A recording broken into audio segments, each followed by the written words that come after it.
This is the Bible Ranger, and this is part C of Mormonism, or the Latter-day Saints, and what relationship between the Mormons and the Masons. Let's talk about seer stones.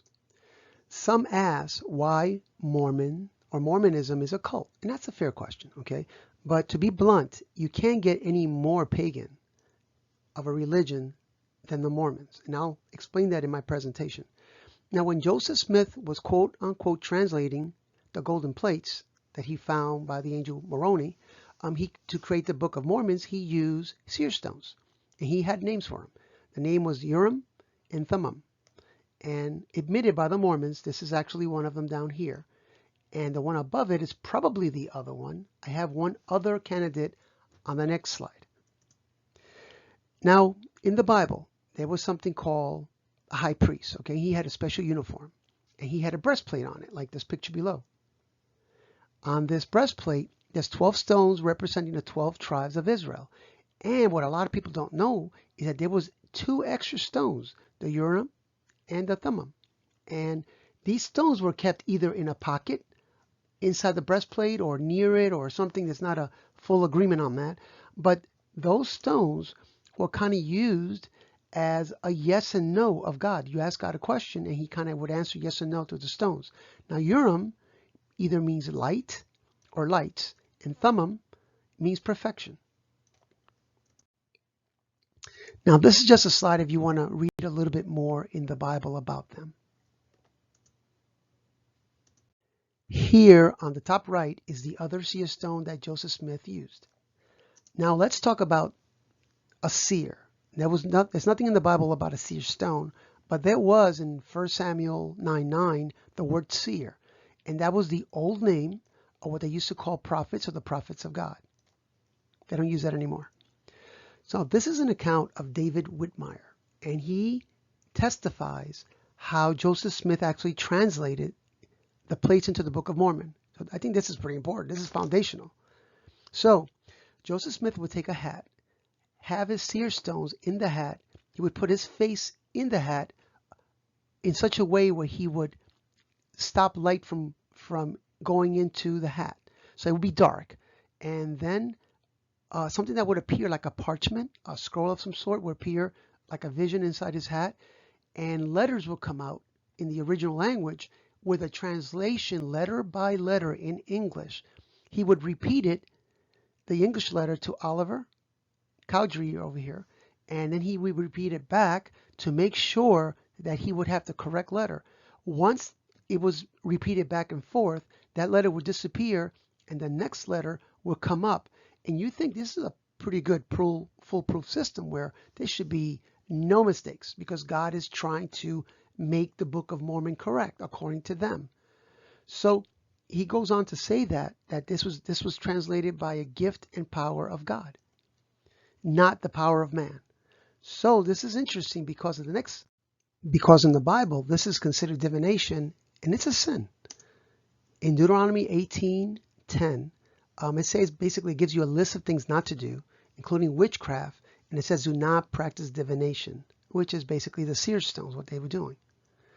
Now there was another scribe, Martin Harris, and he's going to his wife Lucy Harris, and he's excited that that these are the original pages of the translations that Joseph Smith gave him, and these come straight from God. And she was a little skeptic, and we should be skeptic of just one person trying to take all the credit. And she goes, well, why don't we try something? Why don't we say that we lost it, we hide these, and then he has to translate it again, and then when he translates it again, we'll see that it's word for word the same thing, which is a pretty good idea. And basically what happened, he told Joseph Smith that he lost it, and Joseph Smith said that, God was upset with you, and I'm not, God told me after he went to pray that God told me that we're going to do this again, but we're going to do it through a different point of view. So, it's going to have a different twist to it. And obviously it never matched up because it never went the same way. Now, we're talking about a man here that is the original leader of the Mormons, okay? And if he has such a foolproof system, like we were talking about letter by letter before, why was there thousands of grammatical errors in the actual Book of Mormon. I mean, this is one of many things. Also talking about Joseph Smith, why is he marrying underage girls?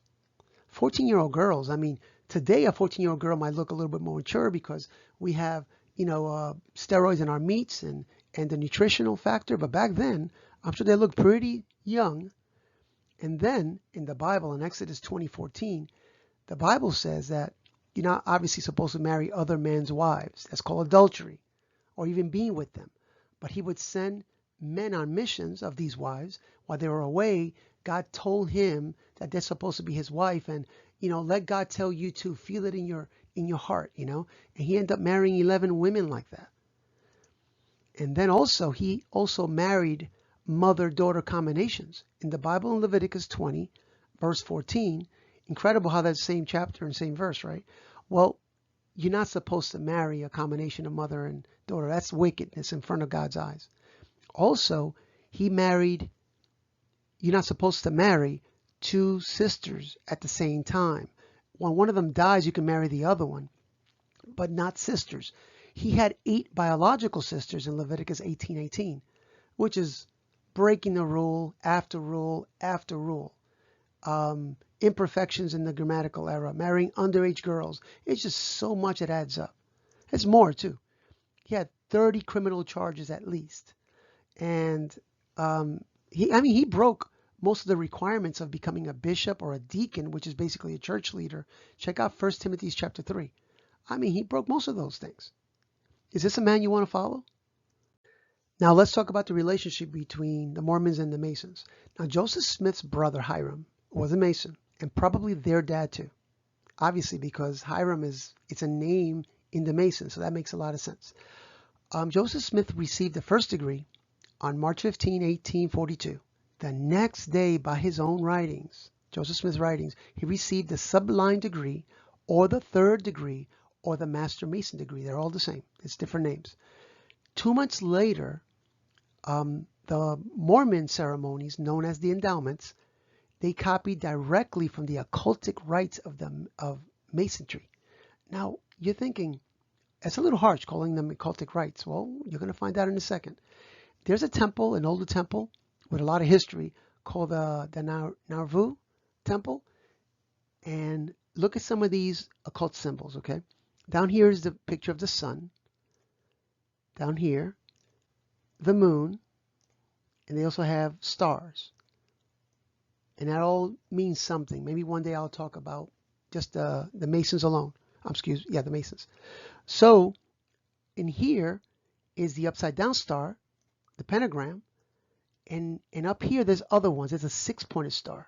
You just can't see them too well. There's also they copied from the Masons the apron, the lambskin apron, but it's green.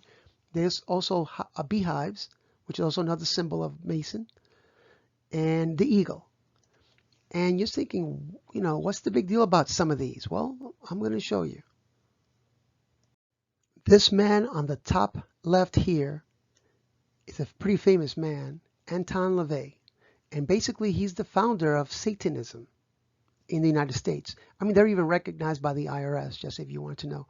But if you notice right behind him, it's a symbol of the ram here, the upside down pentagram. And here on the right is Baphomet, which is a goat-headed representation of Satan.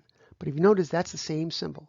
And this is a creepy statue, which I've discussed in other episodes.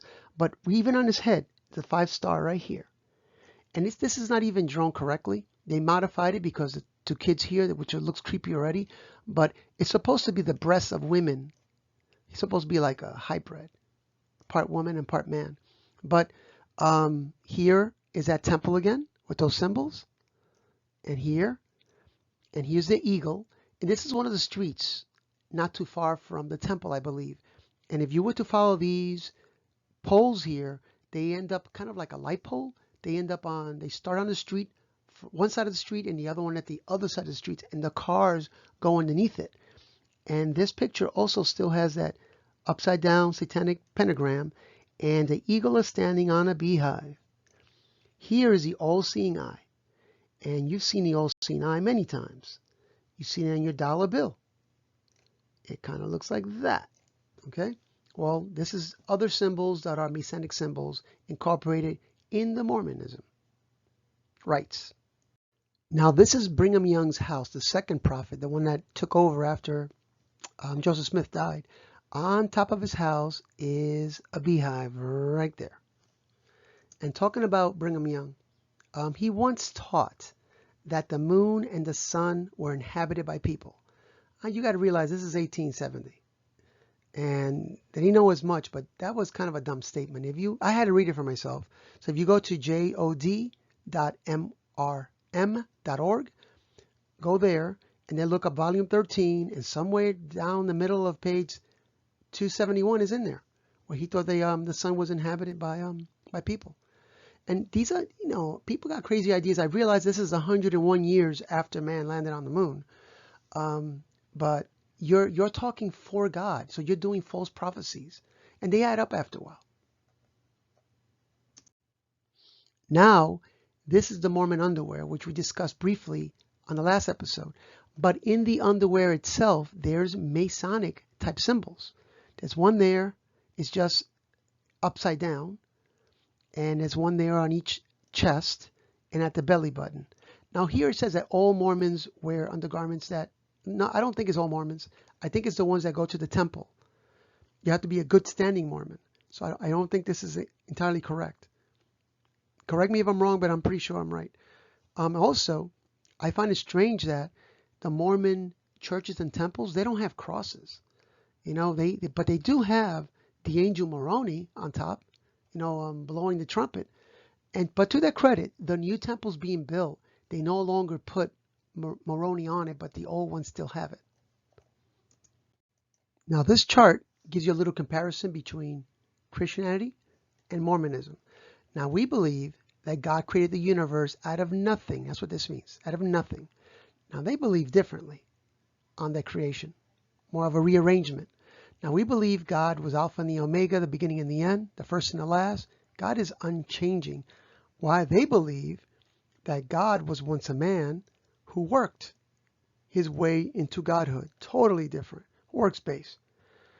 And obviously we believe that Jesus is the only way, the truth, and the life. They believe that Jesus, kind of the same, that his atonement gains physical resurrection. So it's a little different. All right, sometimes they use the same words to represent something different. Okay, if you just want to pause it and read it yourself, you can do that.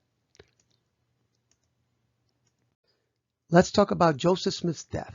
Joseph Smith and his brother Hiram and others were awaiting trial in Carnegie Jail, Illinois, on the second floor. They felt that was the best place to protect him until his trial because he had some enemies. And in local cities, they were, I think, a city 18 miles away. They were forming a crowd to attack him. And some people rushed the second floor, and some people waited outside below.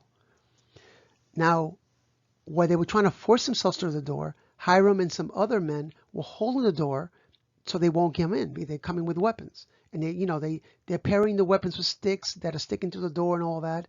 And somebody shot through the door, hit Hiram in the face. I guess he backed up some, and he got shot in the back. And then Hiram was known to say, "I'm a dead man," and he died. Now Joseph Smith ran to the window knowing that there was Masons in the crowd. I believe some Masons were upset that he was using their secret rites into Mormonism, and some people I think were upset because of polygamy and some other reasons. Okay, but he was known to do the distress signal of your arms at 90 degrees here from your elbow, and then it's done like 3 times. I think it's there. You lower it midway, and then you lower it down a little bit more, and as you're saying, "O Lord my God, is there any help for the widow's son?" And that's supposed to be an international distress call for Masons, and it's supposed to help you. So out of desperateness, his brother was shot and other people were getting shot, and he's calling for help. Now, he was shot and he fell down from the second story, and apparently he's still alive. So they leaned him on this well that was here, and they kind of executed him, and they just finished him off. And They were supposed to help him with the Mason's symbol, but it didn't work with him. Now I saw this picture and I figured I just put it here. Okay. Now these are some famous people. I only know half of them. Obviously Mitt Romney, who ran for president, Donnie Osmond, and Marie Osmond. This is I'm a little bit country girl and I'm a little bit rock and roll. They used to have this show in the 70s. And I don't remember her name, but when she was younger, she used to do a very conservative Christian series. I loved her then. She was one of my favorite. But she doesn't do that anymore. And this lady, I don't know her name, but she's in this show that I actually enjoy, and it's called Criminal Minds. And she's in there. And I don't know the rest of the people. But now let's get to the main point. Mormonism is a mixture of Christianity, Masonic rites and rituals, and polytheism. Believes of many gods, even more than Hindus, which have like 33 million. There's no limit on the gods when it comes to Mormonism. This is why I say they are the most pagan religion out there. Now the people are nice. Look, they're very patriotic. I love those people. I worked with them before too. But it's the religion is contaminated Christianity and is work-based. This leader of Joseph Smith will not lead you in the right way. The only one that will lead you in the right way is Jesus. He's the way, the truth, and the life. He's the one. Okay, so I'm going to continue in something else, probably the Muslims. I might take a little time to do that one, but I'm going to do that one first. And if this video has been helpful to you, please give it a thumbs up and subscribe and share it, because you guys are helping me out. I do the study and you guys push it out there, and we both push the Word of God. This is the Bible Ranger, keeping the Bible simple yet rich in content. Thank you very much.